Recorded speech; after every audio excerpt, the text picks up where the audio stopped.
Halo teman-teman, di sini saya akan menjelaskan sistem pencernaan pada manusia. Yang pertama yaitu adanya mulut. Mulut adalah proses pemakanan yang akan diawali pada mulut. Makanan yang masuk ke dalam mulut akan dihancurkan menggunakan gigi. Gigi terdiri dari 4 macam, yaitu yang pertama adalah gigi seri, berfungsi sebagai pemotong dan penggigit makanan. Yang kedua adalah gigi taring, berfungsi untuk mengunyah makanan. Dan yang ketiga adalah gigi geraham depan dan belakang, berfungsi untuk mengunyah makanan. Di dalam gigi terdapat menunjukkan makanan yang akan dibantu oleh saliva atau kelingkat lidah. Selain itu akan dibantu oleh lidah dalam mengaduk-aduk makanan di dalam rongga, yang akhirnya lidah akan mendorong makanan yang telah lumut masuk ke dalam. Selanjutnya dari mulut yaitu ke tenggorokan atau yang disebut dengan esophagus. Kerongkongan merupakan saluran penghubung antara rongga, mulut, dan lambung. Setelah makanan masuk ke dalam episogus atau kerongkongan, maka otot di dalam kerongkongan ini akan berkontribusi secara bergelombang yang disebut dengan gerakan peristaltik, sehingga makanan akan terdorong ke dalam lambung. Di dalam lambung terjadi gerakan mengaduk-aduk makanan. Dinding lambung mengandung kelenjar yang hasilnya getah lambung yang bersifat asam.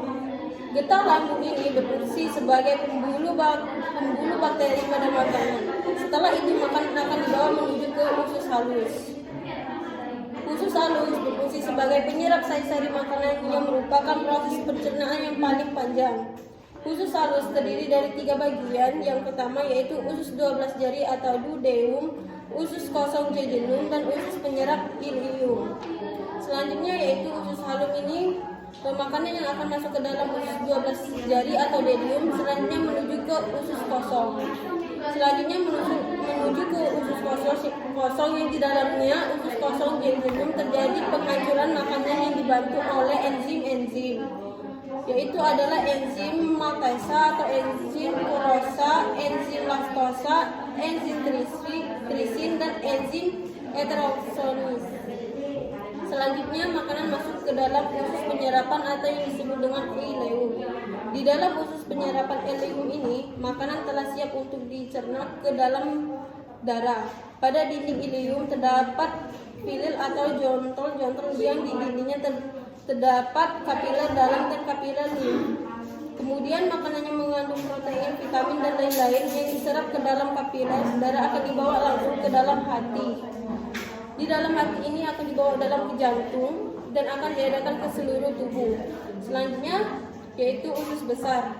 Makanan yang tidak dicerna dalam usus besar akan masuk ke dalam usus besar. Di dalam usus besar terdapat bakteri yang disebut dengan E. coli yang membantu dalam membusukkan makanan menjadi fases. Fases akan didorong lambat menuju rektum. Setelah usus besar yaitu ada anus. Di dalam anus ini terdapat adalah rektum, yaitu otot sphincter yang berfungsi sebagai pengatur membuka dan menutupnya anus. Apabila sudah siap dibuang, maka otot sphincter akan membuka. Sekian dari penjelasan saya. Terima kasih.